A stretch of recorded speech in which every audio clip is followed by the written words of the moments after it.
Hi, Towns troops. I'm excited to read chapter 12. I was kind of freaked out by the last chapter with that scary room with all the pictures and stuff. And I'm still kind of worried about Jemima. I wonder what's going to happen with that poor dog. I hope its leg is okay. Let's find out. Here's chapter 12. Chapter 12, Dickon. Mary waited until Mrs. Medlock came back along the path, looking cranky as she retraced her steps. Once she had vanished from sight, Mary emerged from the bush and continued on her way, calling for Jemima. The dog didn't appear, but Mary caught sight of a figure in the mist. It was Martha's brother, Dickon. Anger surged through her. She was sure he was the one who was responsible for setting the trap, for injuring Jemima. "Dickon, stop!" she said, marching toward him. Dickon started to step away. "Oh, no, you don't," Mary cried, "unless you want me to instruct your sister to box your ears." Dickon stopped. "Martha wouldn't do that. She loves me plenty more than you." "And would she still love you if she knew that you'd been setting traps and poaching?" Mary demanded furiously. Dickon marched toward her indignantly, and she saw there was a white stoat poking its head out of the top pocket of his green jacket. "Poaching? I were not. I've never set a trap in me life." Yes, you have," said Mary, but it was with less certainty. "Well, you must have done it. You set the trap on the moors. My dog, Jemima. She found it." "Jemima?" Dickon raised his eyebrows. "If you're meaning that brown dog that hangs around these grounds, I'm not sure it'll be too fond of that name, seeing that it's a boy." "Jemima's a boy? A boy?" Mary said in astonishment. Dickon nodded. "Oh." Mary chewed her lip for a moment. Whether Jemima was a boy or a girl didn't seem so important right then. She, or he, was hurt, and it seemed that Dickon hadn't been responsible for the trap. "Well, that doesn't matter, not really. What's important is that the dog's hurt." "Hurt?" Dickon's voice changed in an instant. "Where is he? Can you take me to him?" "I could." Mary gave him a wary look. "But why should I trust you?" "Well, I know how to make him better," said Dickon. "Trust me." Mary met his dark brown eyes and saw the honesty there. "Very well, then. But if I'm going to show you, I need you to agree to keep it a secret." Dickon nodded and spat in his hand. "Yes, on me honor, I will keep any secret." He said it gravely and held his hand out. Mary was puzzled. "Why did you just spit on yourself?" Dickon looked surprised. "Well, you're supposed to spit too," he explained, "and then we shake. Then we're bonded. But if you're too much of a fine lady—" Mary tossed her head. "I am no lady, sir." She spat on her hand and shook his hand firmly. She gave him an impish grin, and he grinned back. "Now, where's this dog?" Mary took Dickon to the wall. "We have to climb over here," she said. "We can use the branches of this tree." She pulled herself up. Dickon followed her, and as they reached the top, a look of delight crossed his face as he gazed at the secret garden spread on the other side. Mary's heart swelled with happiness at being able to share her find with someone. "This is my secret," she said, "and you need to keep it. You are just here to help the dog." Dickon nodded, and they climbed down, using the creepers. Mary was careful to hang on tight to the leaves so she didn't fall like the day before. When she reached the bottom, she raced away with a whoop. "This way!" Dickon followed her.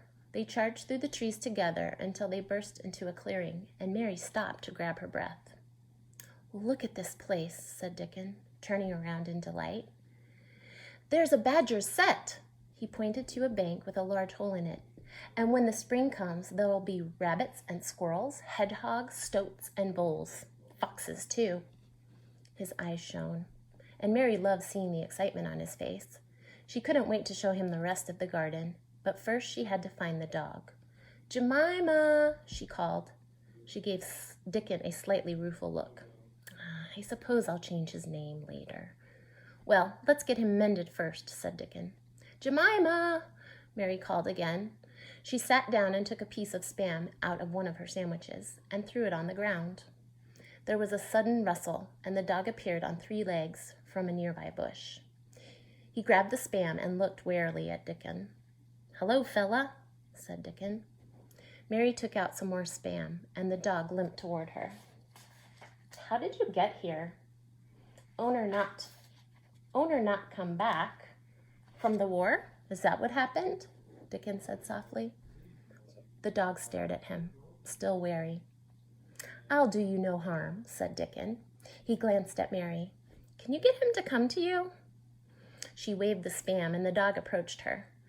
As he passed Dickon, he grabbed him and turned him upside down. "What are you doing?" Mary gasped as the dog howled. "Let go of him!" "Shh, now," Dickon started to whisper in the dog's ear. Mary couldn't hear what he said, but the dog slowly relaxed, and Dickon investigated the wounded leg. As he touched it with careful fingers, the dog whimpered softly. "You tricked me," hissed Mary angrily. The dog whined. Dickon's eyes met Mary's. "He trusts you. Will you hold his head?" Mary crept closer and stroked the dog. "How is he?" she said. "How is his leg?" "Nothing's broken, but it's going rotten, and if we don't see to it, he's going to lose his leg. And chances are, his life," said Dickon, checking the wound again. "Well, what can you do?" said Mary anxiously. "Is there running water near here?" Yes, there's a stream," said Mary, "if I can remember how to find it." As she looked around doubtfully, the trees seemed to part slightly, and the sun shone down, lighting up a path. Mary blinked. Had that just really happened? Yes, she thought with absolute certainty. The garden really is magic. "It's this way," she said, pointing down the path. "I'm sure." The path took them all the way through the trees to the clearing with the stream. Dickon strode toward the glittering running water with the dog in his arms. Shrugging off his bag, he knelt on the bank, and holding the dog near the water, he washed out the wound. The dog whimpered, but it seemed to sense that the boy was helping him, so it didn't try to escape. "There," said Dickon at last. Mary had been watching, fascinated. "In me bag, you'll find a cloth, and a knife, too. Cut the cloth into pieces so I can bind this up and keep the muck out. Quickly!" For a moment, Mary bristled at being bossed around, but then she told herself not to be silly. Dickon was only trying to help, and he knew more than she did about animals and their wounds. She hurried to his bag and found the sheathed knife and the cloth. It was wrapped around a hunk of rough brown bread and crumbly cheese. She put the food on the grass beside his bag. "I've never used a knife like this before," she said. She pulled it from its sheath. "Then you need to be careful with it," said Dickon, "or I'll be fixing you up too." Frowning with concentration, Mary cut the cloth into strips and handed them to him. "That's really good, that," said Dickon, looking impressed. Mary felt a warm glow spread through her. She watched as he wound the strips around the dog's leg, bandaging up the nasty wound. When it was finished, the dog licked Dickon's hands and his chin gratefully. Dickon chuckled. "Feels better, does it, sir? Now, that's enough with you thanking me," he said, and gently pushed the dog away. "Let's see you walk, lad." The dog hobbled a step and then tried to run, but then collapsed in the grass with a howl. "Dickon, you haven't fixed anything. You've made it worse," cried Mary. She jumped up to go to the dog, but Dickon held her back. "No, just wait, lass." The grass shivered, and as they watched, it seemed to grow around the still form of the dog, wrapping him up, covering him like a protective green blanket. And there the dog fell asleep. "Just give it time," Dickon said softly. "Both of you. We've done all we can for now." Mary gazed at the dog. "We're hoping the garden will magic him well?" she asked softly. Dickon nodded.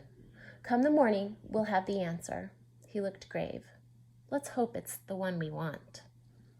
"Yes, the garden will help," Mary said firmly. "We'll see," said Dickon. Getting to his feet, he fetched his bread and his cheese. "Now, no point in letting this go to waste. Do you want some?" I have my own sandwiches," said Mary, opening the bag. "I get them from Cook, and I share them with the dog." She took out the sandwiches, and she and Dickon ate it in companionable silence as the grass rustled in the breeze and the sunlight sparkled on the stream.